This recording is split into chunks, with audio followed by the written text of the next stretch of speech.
এরপরে প্রশ্ন হলো, একামত শুরু হলে মুক্তাদি ঠিক কখন দাঁড়াবে? অনেকে বলেন হাইয়া আলাস সালাহ হাইয়া আল ফালাহ বলার সময় দাঁড়াবে। ভাইরা আমার, একামত যখন শুরু হবে তখন মূলত হাইয়া আলাস সালাহ হাইয়া আল ফালাহ বলার সময় একামত শুরুতে দাঁড়ায় যাবে ইমাম মুক্তাদি সবাই, এটাই হলো মাসআলা। তবে বিভিন্ন ফিকহের কিতাবে যে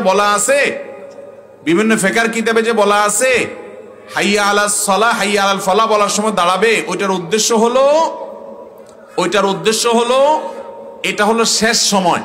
শুরু থেকে দাঁড়ায় যাবেন আল্লাহু আকবার আল্লাহু আকবার, যখন তাকবীর শুরু করে দিবে একামত শুরু হবে তখন থেকে দাঁড়ায় যাবেন। যদি আপনি দাঁড়াইতে না পারেন হাইয়া আলাস সালাহ হাইয়া আল ফালাহর সময় অবশ্যই দাঁড়াবেন, ওটা হলো লাস্টের সময়। এই জন্য বিভিন্ন ফিকহের কিতাবে সেটা বলা হয়েছে। অনেকে এটাকে ভুল বোঝে, অনেক মসজিদে দেখবেন মানুষ বসে থাকে, ওই মুয়াজ্জিন সাহেব হাইয়া আলাস সালাহ হাইয়া আল ফালাহ বলে তারপর দাঁড়ানো শুরু হয়, এটা ভুল কথা। বিশুদ্ধ মত অনুযায়ী এটা দাঁড়ানোর সময় না, বরং একামতের শুরু থেকে কি করবে, দাঁড়ায়া যাবে। হাইয়া আলাস সালাহ বলা ছাড়া দাঁড়ানো যাবে না, এরকম মনে করাটা সঠিক নয়।